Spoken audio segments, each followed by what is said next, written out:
Hello folks, I hope that you are just having a great day today. Today I got something a little special I want to do for you as kind of the final day of the 2020 year. What I wanted to do for you is kind of a special year-end review, is to give you my 5 favorite novels that I read this year in 2020. Some of which I've reviewed for the channel, one of which I haven't, but I've actually recorded, I just haven't published it yet. But I wanted to give you a chance to kind of see, these are my 5 favorite novels that I read this year. Now, none of them were published this year. I tend to read a lot more older things, I do current things. So, you know, that's just a passion this channel led me down. So none of these things are going to be, published recently. None of them were even published in the 2000s. The oldest one is from the 1990s. I've got these here for you today. I will link you into the comments below to those that I actually have reviewed for you. And these come to me from a lot of different places. But I wanted to publish this for you, again, just as a special review at the end of the year, just so you can kind of see what are my favorite 5 novels that I read this year. So let's get started. Here is my number 5 novel that I read this year. It's the 4th book in the Douglas Adams trilogy, So Long and Thanks for All the Fish. I read the Douglas Adams trilogy, reread it. It's actually 5 books. I bought the whole trilogy. I'd read the first 2.5 already. I got started with the 3rd book, and I never was able to really just kind of like it that much. But for this channel, I decided to buy the whole trilogy in 5 books. So I slogged through the 3rd book, and I didn't like it that much. I still reviewed it for you in case you did, and to be wholesome. But I'm glad I got through it, because the 4th book is so much better than book 5. I think book 5 is maybe a 5 or 6 out of 10. But this was the 2nd best book in the series after book 2. It's better than book 1. It's better than book 3. It's better than book 5 by far. And So Long and Thanks for All the Fish is just such a much better novel. It's well rounded. It's well done. It was a big surprise and a big revelation, because it seemed like after, in book 3 at some point in time, Douglas Adams, from where I was sitting as a reader, had just kind of given up on the idea of writing a novel as a novel with a concrete structure. And book 4, on the other hand, has a concrete structure. It knows where it's going. It knows what it's doing, and I respect that a lot.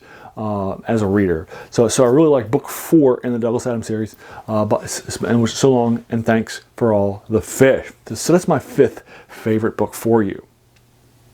All right, no, that I read this year. Then you ready for book number 4? Great, here we go. The next book on my chart is I Am Legend by Richard Matheson. Now, prior to this year, the only Richard Matheson stuff that I read were short stories that he'd read. I wanted to start taking a look at some of the stories, and I had 2 novels on my, some people might call it a bucket list. I call it death queue, because I think it's funnier. But yeah, I had 2 novels from Richard Matheson in my death queue that I read this year. The first one was I Am Legend, which I read and reviewed for you. And then the other one was a certain movie that was reviewed for you, that was made famous by the Robert Williams and Cuba Gooding Jr. novel movie that was made published too, What Dreams May Come. I prefer I Am Legend. I think it's a more coherent, cohesive story. It modernizes and science fictionizes the vampire canon and legend and myth. And so most modern vampire stories are taking their paces from this story, not Dracula. And so I really enjoy reading it. I also enjoy historical context. I think that Richard Matheson really knocked it out of the park with I Am Legend. I think I Am Legend is just an incredibly strong novel. It was on my death queue. I read it. I'm glad I did. And I really enjoyed that. So that is the 4th book that I've read in 2020 that I really loved, number 4. So what's number 3? Number 3 is also on my death queue too. It's The Lathe of Heaven by Ursula K. Le Guin. Now, this is the only book that you're going to read. I actually haven't reviewed. Well, I've actually done the review. I just haven't published it yet. I've been doing these series. I've read it in the meantime.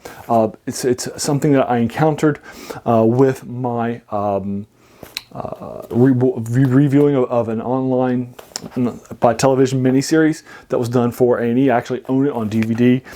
So I'd encountered it from that first, which led me to the novel. It was on, and I said before I die, I wanted to read this novel. I did this past year, loved it, thought it was great. I think it's my favorite novel by Ursula K. Le Guin that I've read so far for you. It's incredibly strong and incredibly well done. Because I haven't done the review yet for you, I'll actually link you to the book if you just want to buy it and check it out and read it. But it's just an incredibly well done, intellectually stimulating novel. I give it a 9 out of 10.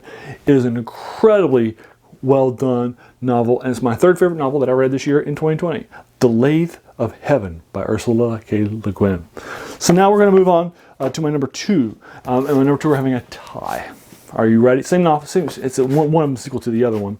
And this is Octavia E Butler's The Parable of the Sower and The Parable of the Talents, both of which I reviewed for you. I had done a deep dive into some black science fiction and other speculative fiction works over the summertime. And one of those names that popped up to me was Octavia E Butler, who had been nominated for Nebula Awards, Hugo Awards, and has done some great things like that. So I wanted to go ahead and read some of her things. And after reading some of her short stories, which I enjoyed, I then went to go knock out these 2 novels, which are sequels to each other. These are post-apocalyptic novels that are incredibly well done. I could not recommend them more. They are my second favorite books I read in the 2020s, and they're also from the most recently published because they were from the 1990s. So they're also really recent too compared to a lot of my other stuff. But I just love them so much, and I really enjoyed them. And there you go, Octavia E Butler's The Parable of the Sower and The Parable of the Talents. I'll link you to both of them below.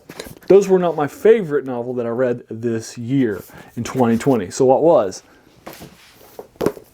I think it's one of his forgotten classics, and that is Arthur C. Clarke's The Fountains of Paradise. I loved this novel so much, I read it in one day. I had set aside 3 days to read it. I got started after work on a Thursday. I didn't put it down till like 2 a.m. in the morning. I skipped dinner for this novel. It was so good. It was so gripping. Arthur C. Clarke just hits it out of the park with this novel. And it's not only is it my favorite novel I've read this year, it's my favorite Arthur C. Clarke novel. It won a Nebula Award, it won a Hugo Award, it got a lot of nominees in the late 70s, but I think a lot of people have forgotten it. I think it's a forgotten classic. A lot of Arthur C. Clarke fans will typically lean on Childhood's End or 2001: A Space Odyssey or something like that. Some of his more, Rendezvous at Rama, some of his more well-known works that are I think things, but this, to my mind, is his best work. This is the master at his best, is The Fountains of Paradise. It's just so well written, so well done. I could not recommend this novel more. And if you've never read anything by Arthur C. Clarke, I think this is not a bad place to start if you're going to go ahead and knock out an Arthur C. Clarke novel, and that is The Fountains of Paradise, which I'll also link you to below. So there you are. Those are my 5 favorite, well, it's 6 if you count the 2 Octavia E. Butler novels. Those are my 5 favorite novels that I've read in 2020. Of course, again, none of them were actually published in 2020 or 2019 or 20 anything, but that's all right. It's fine. No problems, no rushes. But I wanted to let you know what I thought those were for me.